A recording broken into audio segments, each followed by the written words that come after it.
Hello everyone, I'm Bradley Sward, and this is my new and improved solution to the Advent of Code 2025 Day 3 problem, otherwise known as Lobby. I've done both parts here. Well, both parts can be done with the same code, as we'll see, if maybe you'll see in the other video. But I'm going to show you here 3 different ways to approach the problem. I'll show you my original way, and then I'll show you 2 ways I've improved it, and then there probably are ways I can even improve it further, but got to move on with my life here. This was a fun problem. Enjoyed this. I was at the dentist today, and while I'm at the dentist, it just kind of came in like, what am I going to do while I'm talking to my hygienist as she's cleaning my teeth? My subconsciously was trying to find a better way to solve this problem. So the problem is basically you're given a string of digits, and starting left to right, you need to find the largest number you can make based on how many digits are you trying, how many digits is your number. So for part 1, you're just trying to make a 2-digit number. So 9 and 8 here are the 2 digits left to right speaking that makes the largest number. And in this case, 8 with a bunch of 1s and a 9. Well, 8, 9 can make the number. And then like in this one, you got to go all the way over 7, 8. And then the 9 and the 2 are in the middle. And as you can see, I get 17,383 for my solution. And so for part 2, the only change is that instead of 2 digits, you're looking at 12. And then that is my answer there. So that's the part of that's what we're trying to solve here with this problem. So my previous video solves that just fine. I mean, it doesn't take a lot of time, but my idea was to try to make this a little more efficient. So here, this is my original solution. The reason why this isn't very efficient is because basically every time I'm doing a search of my of the data set of a specific line, this is that's a lot of digits. Just think of that as one value we're trying to find the best value out of. And inside of there, I'm finding the max number, and then from there I'm finding the index where that is. And this could be, again, this could be sped up. I could write some custom code, but it's Python, so it's fun to write one-liner. You've sacrificed a little bit of efficiency for the simplicity of the reading of the code. But this still works. And then this is that I'm using a bunch of power functions over and over and over again here to keep adding up to the sum, and I get the values I'm supposed to get as I showed.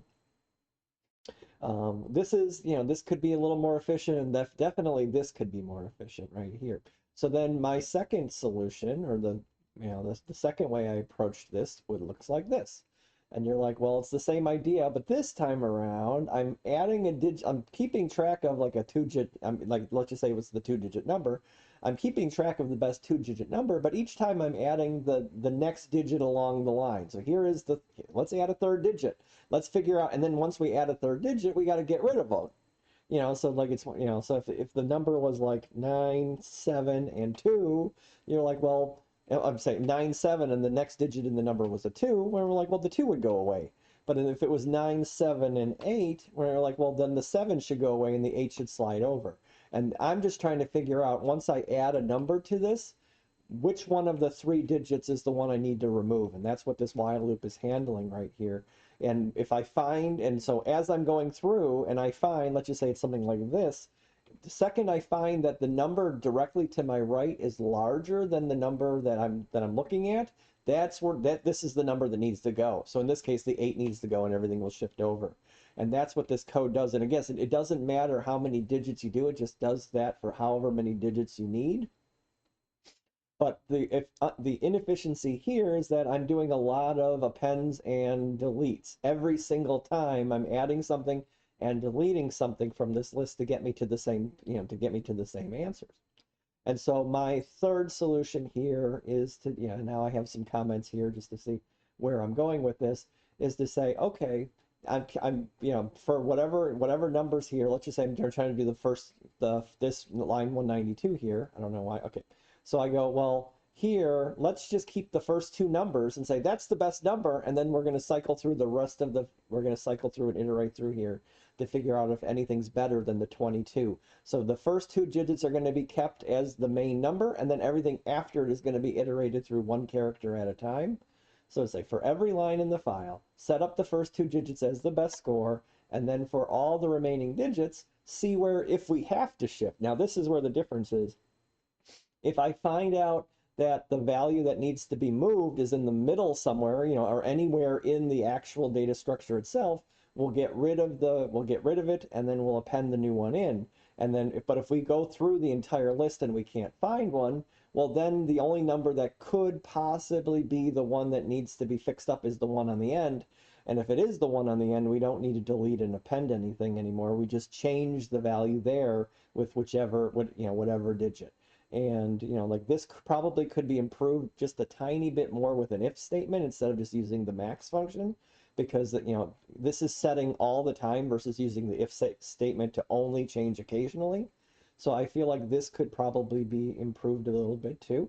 But then at the end of the day, when I get finally through my whole list of numbers, as you see, you know, I'm getting the right answers, is whatever that the list of numbers is, I need to turn that back from a list of character data back into an integer value, and then just continue on to the next line.